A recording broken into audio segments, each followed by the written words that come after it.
మీ car EMI కట్టలేకపోతున్నారా? మీ car EMI మేము కడతాం. ఈ నెంబర్కి కాల్ చేయండి. సింగిల్ కాదన్నాడు. తనకు 35 ఏళ్లు వచ్చాయని, తాను ఇంకా సింగిల్ గా ఉన్నానని ఎలా అనుకుంటున్నారంటూ బాంబు పేల్చాడు.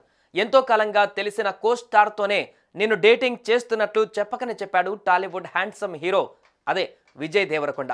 విజయ్ డేటింగ్ చేస్తున్న అమ్మాయి ఖచ్చితంగా రష్మికనే అయ్యుంటుందని అంతా గుసగుసలాడుతున్నారు. ఇక్కడ విషయం ఏంటంటే, ఈ హీరో ఈ వ్యాఖ్యలు చేసిన 2 పూటలు గడిచిందో లేదో అంతే, విజయ్ రష్మిక ఓ రెస్టారెంట్లో లంచ్ చేస్తూ కెమెరాకు అడ్డంగా దొరికారు. ఇదే ఫోటో ఇప్పుడు సోషల్ మీడియాలో తెగ చక్కర్లు కొడుతోంది. విజయ్తో డేటింగ్ చేస్తుంది రష్మికనే, దీంట్లో ఎలాంటి అనుమానం అక్కర్లేదంటూ మీడియా సైతం కోడై కూస్తుంది. ఇక ఈ ఫోటోతో మీమర్స్కు ఫుల్ స్టాప్ దొరికినట్లయింది.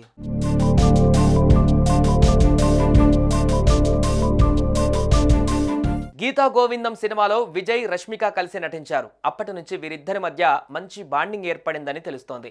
ఆ మూవీతోనే వీరు ప్రేమలో పడ్డారన్న ప్రచారం జోరుగా నడుస్తూనే ఉంది. నిన్నగాక మొన్న Vijay Sahiba music album promotion ఇంటర్వ్యూలో చేసిన వ్యాఖ్యలతో మెల్లగా హింట్ ఇచ్చాడో లేదో, తాజాగా ఓ రెస్టారెంట్లో రష్మికతో కలిసి లంచ్కు వెళ్లి అడ్డంగా దొరికాడు. దీంతో వీరి లవ్ డేటింగ్ పై మరోసారి చర్చ నడుస్తోంది. ఇన్నాళ్ళు సీక్రెట్ గా సాగిస్తున్న వీరి ప్రేమాయణం ఇన్ని రోజులకు తేట తెల్లమైందంటూ జోరుగా ప్రచారం జరుగుతోంది.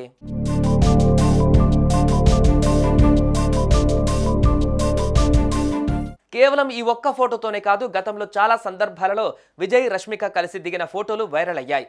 అది కూడా ఒకే లొకేషన్లో ఇద్దరు వేరువేరుగా ఫోటోలు దిగి ఆ ఫోటోలను తమ సోషల్ మీడియాలో పోస్ట్ చేయడంతో ఆ అనుమానం ఇంకాస్త బలపడింది. అప్పటి నుంచి విజయ్ రష్మిక డేటింగ్లో ఉన్నారంటూ సోషల్ మీడియాలో వార్తలు షికార్లు చేస్తూనే ఉన్నాయి.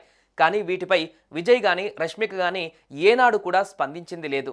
ఒకవేళ రియాక్ట్ అయినా మీ మంచి ఫ్రెండ్స్ మాత్రమే అంటూ మీడియాకు చెప్పుకుంటూ వచ్చారు.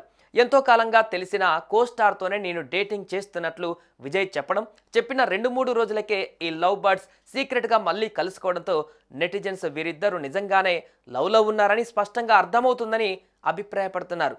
మరి ఈ జంట వీరి ప్రేమను అఫీషియల్గా ఎప్పుడు ప్రకటిస్తారోనని ఫ్యాన్స్ ఎంతో ఆతృతగా ఎదురుచూస్తున్నారు.